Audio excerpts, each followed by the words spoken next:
गेले काही दिवस तुम्ही सुरुवातीला आटपाडी शहरामध्ये रस्त्याच्या संदर्भात आंदोलन केलं. त्याच्यानंतर रस्त्याची रुंदी किती ठेवावी याच्यावरून पुन्हा एकदा वाद चिघळला होता. परंतु काल असं सांगण्यात आलं आणि माध्यमांमध्ये सुद्धा एक बातमी आली की गेल्या वर्षी जून महिन्यामध्ये एक भेट दौऱ्यामध्ये आपण 11 मीटर रस्त्याचा उल्लेख केलेला होता. मग त्यावेळेस 11 मीटरचा रस्ता त्यावेळेस मंजूर होता आणि आता का नाही, हा वाद पुन्हा चव्हाट्यावर येण्याची चिन्ह आहे.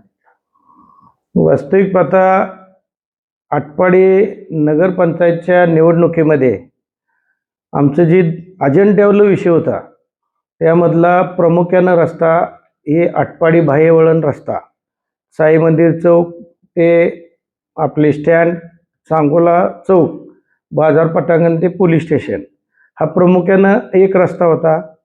दुसरा नाट्यगृह होतं, तिसरं पेठचा रस्ता होता, चौथं नगरपंचायतची इमारत होती आणि पाचवं जिल्हा ग्रामीण रुग्णालय होतं. त्यामधलं ग्रामीण रुग्णालय पूर्णत्वाकडे गेलं, नाट्यगृह पूर्णत्वाकडे गेलं, पेठचा रस्ता संपला आणि हा जो मेन रस्त्याचा जो आता वाद चालू आहे हा रस्ता जवळजवळ मला वाटतं 65% झालेला आहे. वास्तविक पाहता हा रस्ता मंजूर करताना ज्यांनी परवा सांगितले की 10 मीटरची रुंदी आहे, वास्तविक 10 मीटर रुंदी आहे, मंजुरीला ही मान्य आहे. आपण जेवढी रुंदी वाढल तेवढ्या पद्धतीनं रुंदी वाढवून रस्ता मुळात पहिल्यापासूनच केलेला आहे. त्याच्यामध्ये कुठलाही दुजाभाव केलेला नाही. आम्ही कुणाची इमारत पाडलेली नाही. आपण जी फेचोफेच जी रस्त्याच्या दोन्ही बाजूनं पायरीपर्यंत जाऊन जे अंतर रस्त्याला जास्त मिळावं अशा पद्धतीनं मला वाटतं आपण रस्ता आत्तापर्यंत केलेला आहे. त्याच्यामध्ये जी पोलीस स्टेशन चौक ते गाववाडा म्हणजे बाजार पटांगण आणि बाजार पटांगण ते आपले सांगोल कोपरा इथपर्यंतची जर आपण रुंदी बघितली तर मला वाटतं 17-18 मीटरची रुंदी आहे. इस्टिमेटला 10च आहे, पण आम्ही उभा राहून ती 16-17 मीटरपर्यंत नेली. मला वाटतं आपल्या साई मंदिर चौक ते ST स्टँड इथपर्यंतची सगळी मेजरमेंट टाका तुम्ही, 14 मीटरच्या आत रस्ता नाही, 14 मीटरनं रस्ता आहे. पण जो स्टँडपासून जो आपल्या शेटपळ रोडपर्यंत जाणारा रस्ता आहे त्याच्यामध्ये जी काही कुणी 11 मीटरचा रस्ता केला त्याबद्दल आमच्या नगरसेवकांनी आंदोलन केलं आणि आंदोलनाच्या ठिकाणी आम्ही भेट द्यायला गेलो होतो. वास्तविक पाहता ते अंतर बघून अत्यंत वाईट वाटलं. आता ज्यांना रस्ता कमी केलाय त्या लोकांना, तिथल्या दुकानदाराला ही क्षणिक सुख आहे, तात्पुरतं. आत्ताच आपण लाईफ टाईम 40-50 वर्षाचा विचार करून जर रस्ता मोठा रुंदीकरण करून मागे सारून जर घेतला तर भविष्यात त्या दुकानदाराला 40 वर्ष व्यवसाय करायला काही अडचण नाही. पेठचा रस्ता अरुंद असल्यामुळं आणि पेठेतली अवस्था वाईट असल्यामुळं पेठ बंद पडली.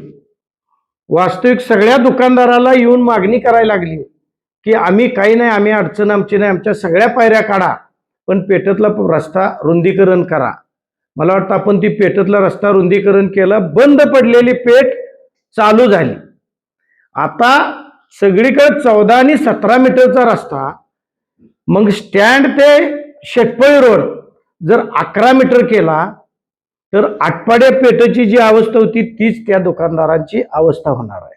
आणि कालांतरानं ज्या वेळेला ट्रॅफिक वाढल आणि आता गटर केली का तो फिक्स झाला, त्याच्यापर्यंत पाठीमागून लोक येणार आणि भविष्यात अडचण निर्माण झाली, प्रशासनाला पुन्हा मला वाटतं रस्ता रुंदीकरणाशिवाय पर्याय राहत नसतो आणि त्यावेळेला बिल्डिंग पाडली जातात. मला वाटतं आता कुणाची RCC बिल्डिंग पाडण्याची गरज नाही, फक्त पायऱ्या काढणं आणि पायऱ्यापर्यंत रस्ता वाढवणं एवढंच काम होतं. म्हणजे जो वरनं 14 मीटरचा रस्ता आलाय तो 14 मीटरचाच रस्ता कडवरती गेला असता. पण आज त्यांना क्षणिक सुख मिळणार आहे. ज्यावेळेला पेठेसारखी दुकानदाराची अवस्था होईल त्यावेळेला त्यांना तानाजी पाटलांची आठवण येईल. आणि मला वाटतं आम्ही प्रामाणिक काम केलेलं आहे.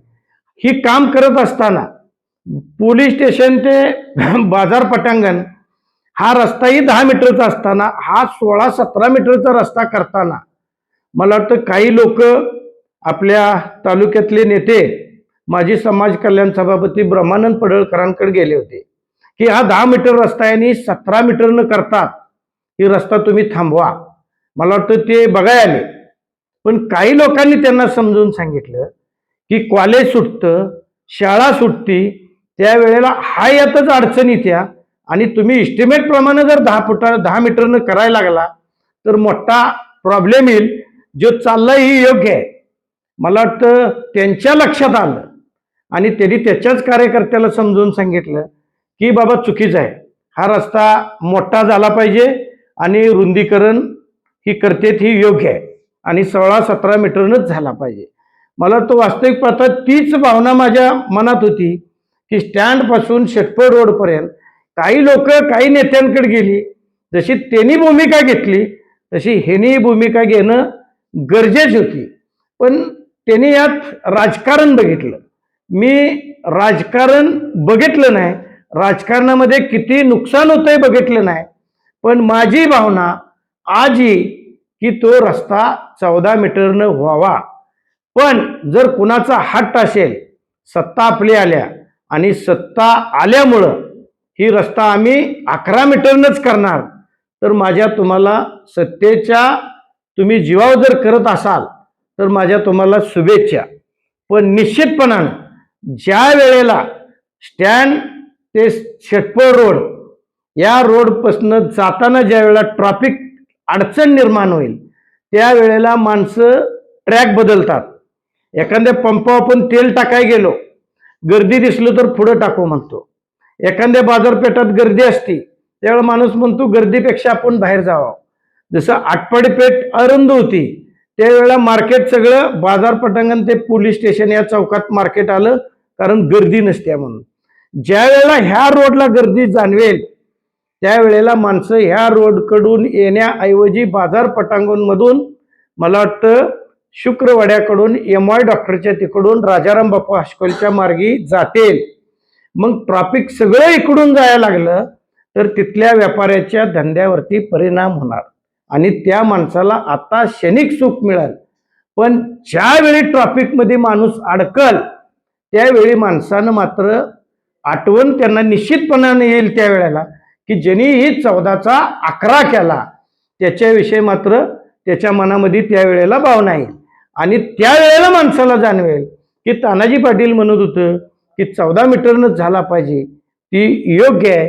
मला वाटतं ST स्टँडमधनं ST बाहेर आली, ST वळताना पूर्ण पुढच्या गटरला चिकटत्या, त्यावेळेला इकडले ट्रॅफिक आणि इकडले ट्रॅफिक जाम होते आणि त्यावेळेला मला वाटतं स्टँडचा एरिया आहे अशा ठिकाणी ट्रॅफिक बाजूला निघायला किमान अर्धा तास जातोय. एखादा पेशंट असेल, एखादा पेशंट जाणार येणार असेल तर त्या पेशंटलाही मला वाटतं एखाद्या जीवाला मुकावं लागणार आहे.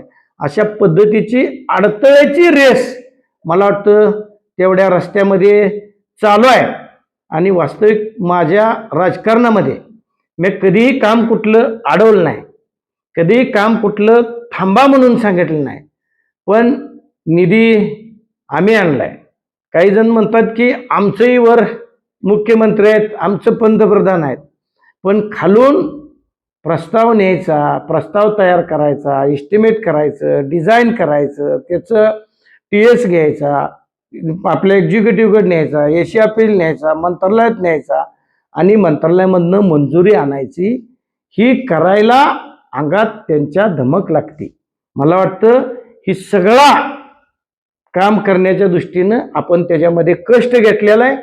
हा रस्ता हा एक मॉडेल रस्ता म्हणून आपल्याला बनवायचं होतं, पण त्या अंतरामध्ये काही जण जर अडचण आणत असतील तर माझ्या त्यांना शुभेच्छा आहेत. रस्ता अधिकाऱ्यांनी मी काय माझ्या सगळं माझीच वाहनं तिथनं जाणार आहेत किंवा रोजच तानाजी पाटील तिथनं जाणार आहे असं काय नाही. आटपाडीतल्या जनतेला लक्षात आलं पाहिजे की रस्ता हा मोठाच असावा आणि शहर डेव्हलप होण्याच्या दृष्टीनं शहर मोठं व्हावं ही व्हिजन माझ्याकडे आहे. ती विजन त्यांनी ठेवायला पाहिजे. पण वास्तविक पाहता आटपाडी त्यांना जर डबऱ्यातच ठेवायची असेल तर माझं काय अडथळा येणार नाही. माझं आजच सूचना की डेप्युटी इंजिनियर असतील किंवा कॉन्ट्रॅक्टर असतील त्यांनी काम उद्यापासून चालू करावं. पण निश्चितपणाने त्या रस्त्याची अडचण ज्या ज्या वेळेला निर्माण होईल त्या त्या वेळेला तानाजी पाटलाच्या योग्य निर्णयाची मला वाटतं आठवण झाल्याशिवाय आटपाडीतल्या जनतेला राहणार नाही असं मला वाटतं. आव्हान असाच चिरत राहिला पाहिजे का तुम्ही यावर काहीतरी तोडगा काढण्यासाठी पुढे येणार आहात? नाही, तोडग्याचा विषय नाही. माझा आजही म्हणणं आहे 14 व्हावं, 14 करायचं नसेल, सत्तेच्या जोरावर जर त्यांना 11च करायचं असेल तर मी शुभेच्छा दिलेत, करा म्हणले. आणि ह्याची ज्या वेळेला माणसाला अडचण निर्माण होईल त्यावेळेला माझी आठवण येईल की तानाजी पाटील म्हणत होतं तेच योग्य आहे. आणि दुकानदारालाही क्षणिक सुख आहे. लक्षात घ्या, 5, 10, 15 वर्षांच्या वेळेला ट्रॅफिक मोठं होईल, वाढल आटपाडी शहर, त्यावेळेला प्रशासन रस्ता वाढवणारच. मी जी रस्ता केलाय साई मंदिर ते S T stand, police station ते बाजार पटांगण ते सांगोल चौक, हा रस्ता लाईफ टाइम 50 वर्ष कुठल्याही बाजूच्या लोकांना डिस्टर्ब होणार नाही असा 16-17 मीटरनं रस्ता केलेला आहे. पण तेवढ्यात 11 मीटरनं त्यांना करून त्यांचा हट्ट पूर्ण करायचा असेल तर माझा डिस्टर्ब राहणार नाही. पण तेवढ्या अंतराच्या रस्त्याची आठवण क्षणोक्षणी माणसाला येईल असं मी सांगतो. दुसरा एक विषय होता, पेठेतल्या रस्त्याच्या अनुषंगाने आमदार गोपीचंद पडळकर यांनी 2 कोटी निधी आणला होता. तो तुम्ही परत पाठवला, प्रशासकीय कालावधीमध्ये तो निधी आलता, तो परत पाठवला असाही आरोप करण्यात आला. आता मी निधी पाठवू शकतो, मी काय तिथं प्रशासक म्हणून नाही, मी काय तिथं कुठल्या एखादं काम बघतोय. ग्रामपंचायतच्या चाव्या तुमच्या हातात होत्या. नाव ग्रामपंचायत नव्हती, प्रशासक होतं. प्रशासक असताना जर आमदार एखादा जर म्हणत असेल मी पेटेला 2 कोटी आणल्यानं माघारी गेलं, मी म्हणतो आता एक दुसरा रस्ता घ्या, त्याला 2 कोटी द्या. काम करायचं नाही, पत्र द्यायचं आणि म्हणायचं की मी करणार होतो, असं नाही. तुम्ही अजूनही माझी आवर्जून सांगतो, जी ठोस काम आहेत आटपाडीतली ठोस, त्या कामात एक नेता दाखवा कुठलाही एक. मी जी मग आवर्जून सांगितलं, आटपाडी पेठेचा रस्ता असेल, हा बायपास 20 कोटीचा रस्ता असेल, नाट्यगृह 17 कोटीचा असेल, 22 आणि 6 कोटी फर्निचरचं 28 कोटीचं आपलं जिल्हा ग्रामीण रुग्णालय असेल, पोलीस स्टेशन इमारत असेल, PWD इमारत असेल, आपलं VIP रेस्ट हाऊस असेल, ह्या सगळ्या गोष्टी आणि नगरपंचायतला आम्ही आणलेला जो 17 कोटीचा निधी असेल, ही जी ठोस कामं आहेत ही कामं आम्हीच केलेत. ह्याच्या व्यतिरिक्त एखादं ठोस काम जर आटपाडी शहरामध्ये कुणाचं असेल तर मग ठीक आहे. शिवाय पांढरेवाडीकडे जाणारा रस्ता कॉन्क्रीट नवीन मॉडेल 20 वर्ष जर त्याला खड्डा पडला तर त्या कॉन्ट्रॅक्टरची जबाबदारी आहे. असा रुंदीकरणाचा कॉन्क्रीट रस्ता त्याला आपण 8 कोटी दिले त्याला. आणि आटपाडी शहर सुधारण्याच्या दृष्टीनं अंतर्गत जेवढे रस्ते आहेत त्याला जवळजवळ 45 कोटी रुपये दिलेत. आणि गल्ली बोळातलं सगळं रस्तं, काय कॉन्क्रीट काय डांबरीकरण, असं सगळं संपूर्ण रस्ता आपण करून घेतलेला आहे. म्हणजे आटपाडी पुढं नेण्याच्या दृष्टीनं, मला वाटतं आटपाडी मॉडेल बनवण्याच्या दृष्टीनं माझा आटोकाट प्रयत्न या अगोदरही झालेला आहे आणि इथून पुढेही मी करत राहणार आहे. ही जी ठोस काम आहेत याच्यामध्ये सगळ्यात महत्वाचं की आटपाडीला रोज पाणी देण्याच्या दृष्टीनं आपण 84 कोटी रुपयाची पिण्याची पाण्याची योजना मंजूर करून त्यातलं 60% काम या निवडणुकीच्या अगोदर पूर्ण केलेलं आहे. त्याच्यामध्ये आपण जी लाईट बिलाचा भार आहे, जो पूर्वी ग्रामपंचायत होती आणि आता नगरपंचायत झाली, जवळजवळ एका वर्षाला किमान 4 ते 5 कोटी रुपये भरावे लागत होते. आपण नवीन डिझाईन तयार करून त्याच्यामध्ये सौर ऊर्जेचं पॅनल धरलं आणि त्या सौर ऊर्जेत जेवढी लाईट या वॉटर सप्लायला लागती तेवढी लाईटची त्या सौर ऊर्जेच्या पॅनलमधनं तरतूद करून तिथून पुढं 0 लाईट बिल येईल अशा पद्धतीची वॉटर सप्लायची योजना आपण जवळजवळ 60% काम होऊन येत्या काही दिवसामध्ये तेही पूर्ण होईल. म्हणजे या सगळ्या कामांचा आकडा बघितला तर आपला 250 ते 250 कोटीच्या पुढं मला वाटतं या आटपाडी शहरामध्ये जातोय. यामध्ये विकासामध्ये या आकड्यात कोणी दिसून येत नाहीत, परंतु आमच्या कामात वास्तविक पाहता त्यांनी अडचण निर्माण करायला पाहिजे. आम्ही त्यांच्या कामात कुठं करत नाही, पण सत्तेमुळे जर त्यांनी त्या रस्त्याचं रुंदीकरण कमी करत असतील तर त्यांना मी मगाच शुभेच्छा दिलेल्या आहेत. अधिकाऱ्यांनी ती काम चालू करावं, कॉन्ट्रॅक्टरनं काम चालू करावं.